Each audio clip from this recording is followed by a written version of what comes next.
Although fasting is not a direct command in the Bible, however, in Matthew 6 verse 16, Jesus seemed to have assumed that his believers or his followers will fast. He said, when you fast. Notice, he did not say if you fast.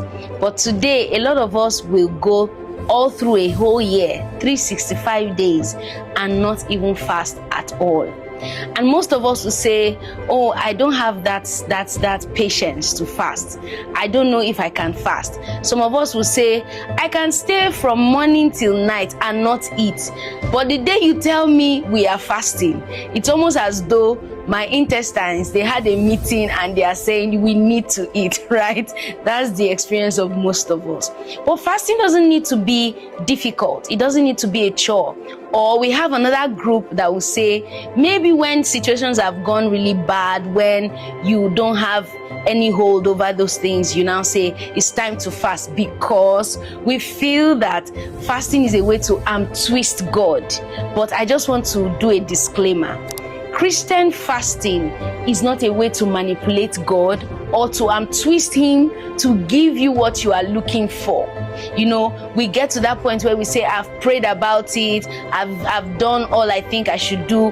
Maybe if I fast, if I abstain from food, God will have no choice but to answer me. The last time you did it, did you receive your answer? Most times, we just take ourselves on unnecessary pressure fasting because we want our answers to come immediately. Remember that throughout this series, one of the major points I want you to remember is this. Fasting is a spiritual exercise that does not put God in a position to do what you are asking him to do. Fasting is not a manipulative tool. And also remember another point. God is sovereign. He chooses what to do when he will do it. But we can posture ourselves in a way that deepens our connection with him and makes us see his perspective, what he wants from us when we fast. So let's talk about fasting and how you should do it. First of all, fasting is personal, is a personal decision. You decided that I want to abstain from food. I want to abstain from pleasure. So you can fast food and you can also be feeding on Instagram. You can be feeding on Facebook, on YouTube. So if you are fasting food, doesn't mean you should stay in front of your TV set from morning till night, binging a whole series, just watching because, you know, we are trying to while away time. Some of you are you are candidates of this. No, let me watch a series, a long movie just to while away time. Before I know it, 6 p.m. That's not fasting, because what you did not get from the physical food, you were getting from the mind food. You know, Facebook will ask you, it will show you a place that says news feed. You are feeding from it. Do you understand? So when you decide to fast, make sure that you are fasting from other pleasures or things that you would usually satisfy yourself with. Some people can stay away from food and be satisfied with just watching movies, scrolling. So let's be sure about the type of fasting or the intent behind our fasting, right? Secondly, fasting is private. Jesus told them in Matthew chapter 6, when you fast, go into your room. It's secret. You know, do it secretly. Wash your face. Put ointment on your face. In other words, look sharp. Look bright, be cheerful.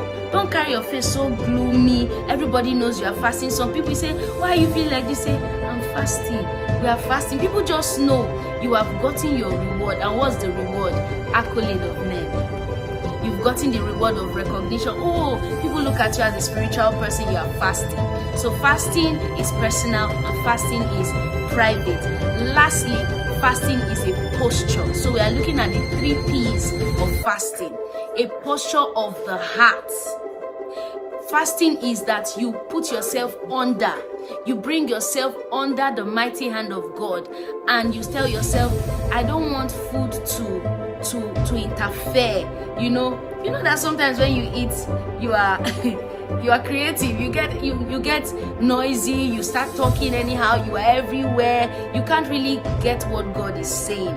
But it's a heart posture where you posture yourself in humility under God to get to know what He's saying, to get to know what God wants you to do at that season.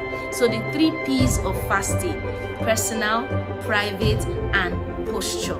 If you can get these, it's a fine triangle to get your fasting right, going in the right direction. I hope this was helpful to you.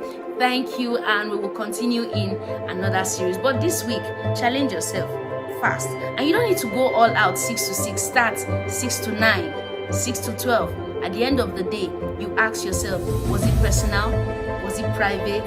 And did I have the right heart posture? Fast and just stay away from food. But before we go, I want to say this: fasting without prayer is hunger strike. It's a weight loss program. A weight loss program. Don't go into fasting and you are not praying. Fasting without praying is keto. It's weight loss program. So make sure that as you are fasting, you are praying. 6 a.m. you pray. 9 a.m. you pray. 12 p.m. you pray. So 3 hours, right? I hope this was helpful to you. I'll see you in the next video. The Lord bless you.